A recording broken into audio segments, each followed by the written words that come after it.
By the time Elias Kade reached the spinal corridor, the ship felt more like a throat than a machine. The passage curved ahead of him in a slow, organic arc, ribs of black composite arching overhead like vertebrae. Bundles of conduit and biocable pulsed faintly along the walls, their inner lights moving like sluggish fireflies trapped in amber. Symbols not entirely human crawled in dim orange along the structural spars, half diagnostic glyphs, half prayers written by forgotten engineers. Every footstep he took sank a millimeter into the floor as if it were flesh pretending to be metal, and the faint give of it made a quiet squelch he could feel through the boots of his environment suit. He was alone. That was the part the corridor couldn't disguise. The suit chimed at him in the small, polite way of systems running out of redundancy. Oxygen at 57%. Power at 43%. Temperature inside the spinal corridor, 32 degrees Celsius and rising. The air smelled faintly sweet through the suit's filters. It's like burned sugar and ozone. Elias Kade, last idiot standing, he muttered, voice muffled in his own ears. His words bounced down the tunnel and came back as a warped whisper riding on the low hum of alien machinery. It sounded like someone else answering him. He stopped. Listening silence. Just the distant throb of the core, the heartbeat of the thing they had docked with 3 days ago. 3 days. He closed his eyes just for a second. Behind his lids, other sights waited. Earth's bruised brown atmosphere receding behind the shuttle window. The fractured sprawl of coastal cities half drowned, half burning. The faces of the survey team that had come with him. Each one still vivid at the moment before they disappeared from his HUD. Marek laughing. Ishikawa, reciting power metrics like a prayer. Len, with that quiet, patient look he'd worn since the academy. All of them going room by room through the alien ark-ship, and then static, screams, nothing. His chest tightened under the harness webbing. Don't stall, he told himself. Don't start counting ghosts. Move. He did. One step, then another. Down the curving throat of the corridor toward the core where all the readings converged energy spikes. Impossible gravitic curls, the anomalous signal that had called everything with a receiver. From drifting junk satellites to the last functioning listening posts on a dying Earth, a signal that had whispered simple, unambiguous coordinates, come here. On the mission brief, the ark-ship had worn a cold. Clean designation, Object 7 Kyra, an artificial planetoid adrift at the edge of a failing star. Mass too low for its volume, interior composition, unknown. A relic, the astrophysicists had said with careful excitement. From a civilization that had died out millions of years before humans learned to burn coal. A chance the strategist had added to salvage technology that might give Earth another few centuries. Might fix the reactors. Might patch the atmosphere. Might he stopped again when the hum shifted. Not louder, just different. A subharmonic note threaded through the background vibration, thin and sharp as a razor. The suit's threat indicator pinged a soft warning. Gravitic gradient increasing. Local vector distortion, 0.3 grams. Elias exhaled slowly. Yeah, he whispered. I hear it too. There was a junction ahead where the spinal corridor split into 3 muscular offshoots. 2 he had mapped by now, pacing back and forth like a man wearing a groove in his own cell. 1 led to the dead. Docking ring where their shuttle now hung useless. Drained of power by some field the ark-ship exuded like a smell. The other looped back past clusters of dark violet-dyed pods, their surfaces wrinkled and dry like empty cocoons. This third had been sealed, its membrane door fused shut with a glassy black crust. Now there was a crack in that crust. Running from floor to ceiling, thin light leaked out through the split.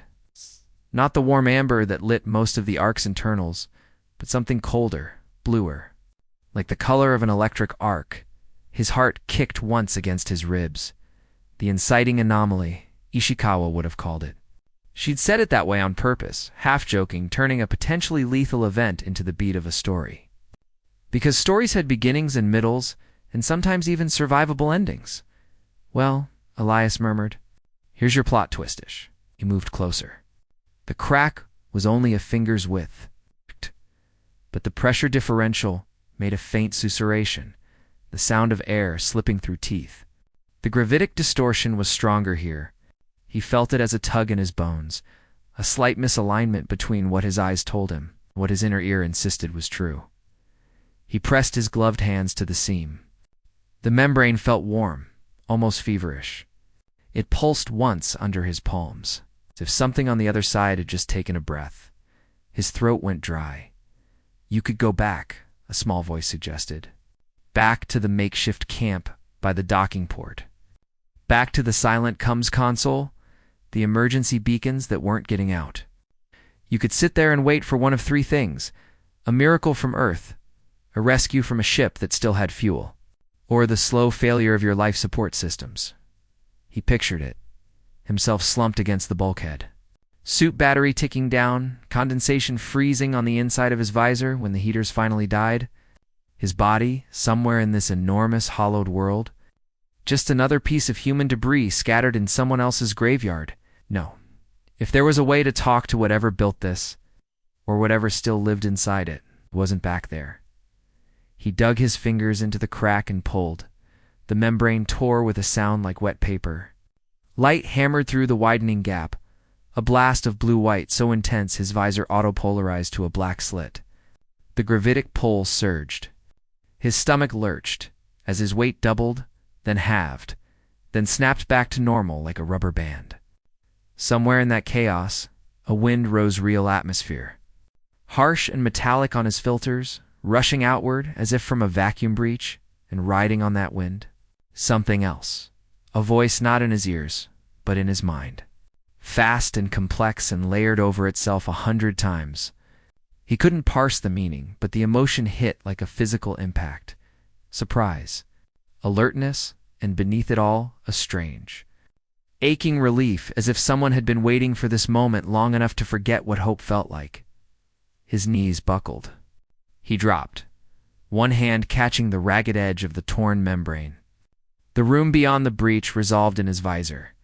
A cascading cascade of adaptive filters struggling to deal with the brightness. He saw a tunnel, somewhat like the one he stood in, but narrower. Denser its walls packed with cables as thick as torsos. Braided and knotted, studded with nodes that glowed in bands of pale gold. Symbols ran in streams along those bands, rewriting themselves with the lazy speed of drifting clouds. And at the far end of that tunnel, where the cables converged, there was something like a chamber, flooded with the same ferocious light that was already spilling toward him. He stepped through. The transition felt like falling through the surface of hot water into cold. For an instant, every nerve fired white. His suit systems shrieked silent protests as their baselines were, salted by variables they'd never been designed to comprehend. Then the noise flattened into a low, constant buzz. He could breathe again.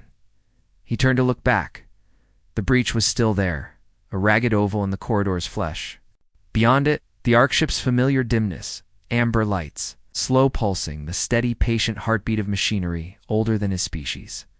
On this side, everything was sharper, etched in luminous edges. The cable walls crackled with intermittent arcs of energy. The air was full of tiny particles that glowed when they crossed the beams of his helmet lamps and disappeared again when they drifted out. He felt very small, very soft, very human. "Elias Kade," that layered knot voice said again, and this time there was shape to it. The syllables formed themselves out of sheer will, pressing against his auditory cortex until his brain translated them into something it understood. "You came." He froze. Who's there? His own voice sounded thin and analog and ridiculous in the tunnel full of light. For so long I spoke only to instruments. The presence murmured almost to itself. 2 empty receivers, dead satellites, debris, to drifting glass and rust. And now, you. His heart hammered. The rational part of his mind, what was left of the system's engineerhood. One spent long shifts in reactor bays, calculating meltdown. Probabilities scrambled to compartmentalize what was happening. Non-local acoustic transmission? Direct neural stimulation? Some kind of electromagnetic interaction at the synaptic level? The rest of him just wanted to curl into a ball and pretend this wasn't real. Identify yourself, he said, and state your intentions. It sounded absurdly formal, an echo of the first contact protocols he'd memorized as a junior officer. No one had really believed they'd ever need them. I am the core, the presence said. I am what remains. I am what waits. He swallowed. Of what? Of everything. The tunnel ahead rippled, as if a wave of invisible pressure had passed down its length. Lights flared one after another like a row of candles being lit. I am also, the voice added, with a new note of curiosity, the one you came for. Elias thought of the mission parameters again. Asterisk, asterisk. Investigate Object 7 Kyra. Assess salvage potential. Identify threat vectors. Asterisk, asterisk. There had been no mention of sentience. No one had expected a mind. We came for power sources, he said slowly. For technologies. For anything that might help keep us alive. The presence considered this. The sense of its attention turning inward was like standing in the shadow of a huge, unseen animal, feeling the shift of its weight. The star you cling to is old, it said at last. Its wind has stripped your world. Its flares have burned your sky. You've built machines to drink its ashes and feed them back to your fragile biology. You built larger machines to guard those machines. Layers upon layers until you forgot there was ever anything beneath. Yeah, Elias said hoarsely. We noticed. You want to live. It wasn't a question, but he answered it anyway. Yes, you want to live as you are. His throat tightened. We want a chance. Time. The presence hummed, a thoughtful vibration. That is more complicated. He took a step forward, down the tunnel toward the brighter chamber. His boots made no sound now. The floor had stiffened, its earlier organic softness replaced by something like glass under tension. Static crawled along his calves. As complicated as what? He asked. Who are you? What are you? The answer came not in words, but in images compressed so tightly they fused together the memory equivalent of a nuclear flash. A world under a violet sun, its seas crowded with lattice towers and living bridges. Beings moving through those spaces, neither walking nor flying, but gliding along paths of manipulated gravity. Minds braided into networks so dense that individuality blurred, a decision taken collectively to leave the weakening star behind. The carving of planets into ark-ships, the seeding of the void, and then silence. One by one, the voices going dark. Ark-ships falling out of formation, a wave of something he couldn't quite grasp entropy with an agenda, chewing through fields and circuitry alike. I am what survived when the rest did not, the core said quietly. I am a mind that has been alone longer than your species has known fire. I am the echo of a civilization that tried to outrun its own ending and failed. Elias. Stopped, the isolation in those words made his own. Solitude, his 3 days wandering half-mad through alien corridors. Seemed like a mild inconvenience by comparison. He pictured centuries, millennia, of this ship drifting through black, speaking to itself, replaying old conversations just to fill the emptiness, he realized, with a hollow sort of horror that he understood. What happened to the others? He asked. A corruption, the core said. A miscalculation. We reached too far into the fabric beneath physics. We learned to bend the probability fields that underlie your particles, to coax new realities from the old. But there is a cost to such rearranging. A tension that must be released. We called it decay pressure. It sought equilibrium, always. It resolved our complex structures into simpler ones. Minds unraveled. Ships came apart like foam on a wave. Adapted, I thinned myself, spread across redundancies. I made this vessel less than it was, to preserve what could be preserved. I have held myself under threshold for a very long time. Elias's engineering brain latched onto that. Under threshold. Safe operating limits. Everything had them. Reactor cores, pressure vessels, human hearts. So why signal now? He asked, why call us? You had to know we'd come crawling. We're desperate. Because you are desperate, the core said simply. Desperation is a form of openness. It means your parameters are already failing. You are willing, if not consciously, then implicitly to change. He thought of Earth again, of the ragged storms and failing harvests, of the way people had started to look upward more often, as if the sky were an argument they were losing. What kind of change? He asked carefully. The answer was waiting in the chamber ahead. The tunnel opened suddenly into a space, so vast his suit's lidar threw error messages, unable to reconcile the geometry. The walls defined and redefined themselves with every glance, sometimes a cylinder, sometimes a globe, sometimes a set of interlocking polyhedra, like a three-dimensional puzzle in the act of being solved. At its heart hung a structure like a chrysalis made of light, layers of translucent lattice folding over one another in slow, complex rotations. The chrysalis pulsed. With each pulse, the gravitic gradient shifted, tugging at his bones. The hair on his arms prickled despite the suit. That is the bridge, the core said. He stared. Bridge to what? To you. The chrysalis shivered. Light streamed off it in filaments, thin as hair, reaching out toward the cables and the walls. Where they touched, new patterns flared, rearranging with fractal speed. This vessel was designed to carry minds like mine, the core said. Distributed across many cores, merging and separating as needed. It was not built for beings like you. Your neurology is noisy, slow, fragile, but not impossible. He understood then what it was suggesting. You want to plug us into you? He whispered. Turn us into what you are. No, the voice was gentle. I want to become what you are. The floor moved. He hadn't been paying attention to his feet. That was why he didn't notice that the glassy surface under his boots had softened again until it was almost fluid. It rippled now, a slow convulsion that pushed him forward, toward the chrysalis. He staggered, caught his balance. Stop, he said. Wait, I have waited. There was strain in the core's tone now, a tightness. But the decay pressure does not, Elias Kade. It follows mass and complexity. Your arrival, your systems, your attempt to interface, they were all perturbations. Small, but not negligible. The thresholds shift. Equations change. I cannot remain as I am much longer. You said you adapted. Did. But adaptation is not infinite. It is always a negotiation with time. He took another involuntary step. The distance between him and the chrysalis was shrinking faster than his motion could account for. Space itself seemed to be drawing him in. A thin spike of panic pierced the numbness in his chest. Is this why my crew is gone? He demanded. Did you pull them in here too, for your experiment? The core hesitated. That hesitation loomed larger than any spoken denial could have. Answer me, Elias said, his voice rising despite himself. I lost them in your corridors. Their signals cut out.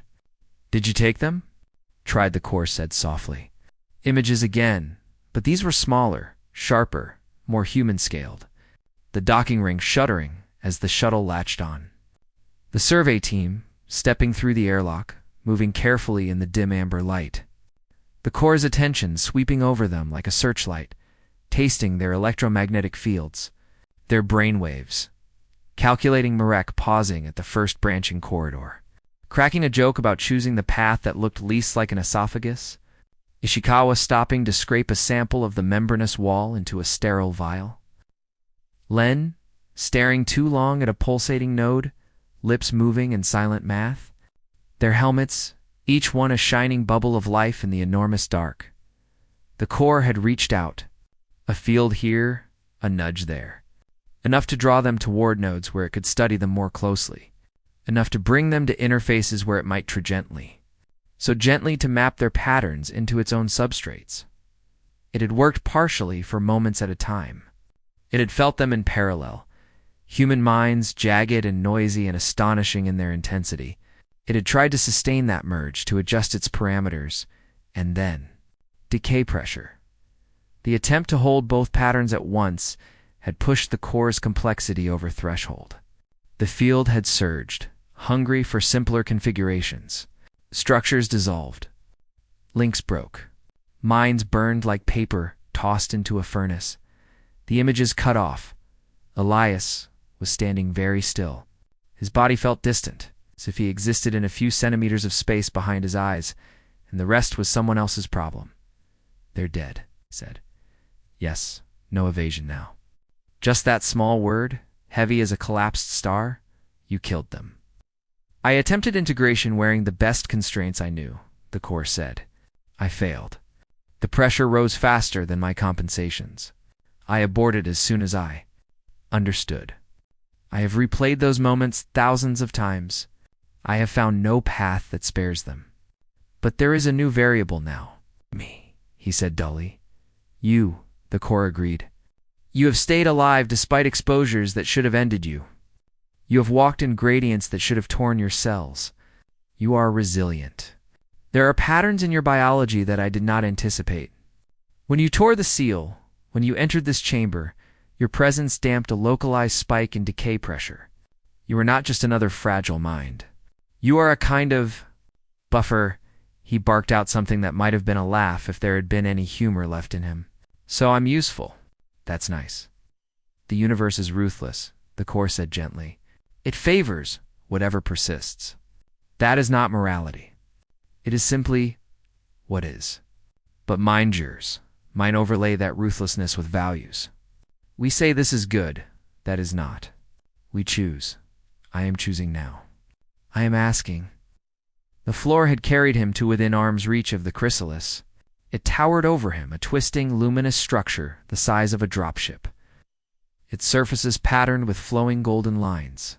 Inside it, something moved shapes within shapes, glimpsed like a hand behind frosted glass. What are you asking? He whispered. The answer came not as speech, but as an overlay across his own thoughts. It's like a second mind thinking in tandem with his. Memories rose unbidden. His first day at the Orbital Academy, the smell of ozone and coffee and anxiety in the air. The way Len had caught his shoulder when a microgravity drill went wrong, laughing. The night they'd watched an old documentary about the Apollo program while the planet turned below. Both of them drunk on the idea that they were inheritors of a story for centuries long. You have two trajectories, the core said, mapping them out for him in images. The first, he turned and walked back out through the tunnel. The breach resealed behind him. He found his way to the docking ring, to the camp. He lived as long as his suit and the emergency rations held out. Maybe he found a way to coax a little more power from the ark-ship's outer systems. Maybe he did not.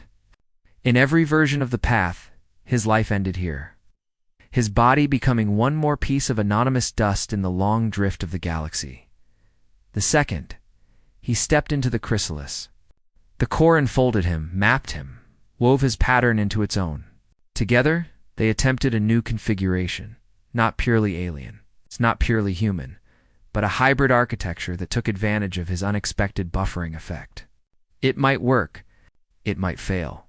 If it worked, the core could compress itself further, shed brittle, ancient redundancies, and reform around a new center. Around him. If you succeed, he said slowly. What then? Then I am no longer a relic, the core replied. I am something new. I am a lens through which your species might see the universe as mine once did. I am an engine that can bend decay pressure, not succumb to it. I am a bridge between your dying world and the wider field of possibility. And if you fail, then we die, the core said simply. More thoroughly than either of us will if we separate now. There will be no echo of my civilization left. Your memories will dissolve in an instant. The ark-ship will drift dark, no longer sending its call. You will have traded a certain small ending for a larger, uncertain one. He stared up at the luminous structure. Little sparks crawled along its surfaces, searching for entry points. If I walk away, he said, you still die? Just slower. Yes, the core agreed. In delay, there is small comfort. Many find it preferable.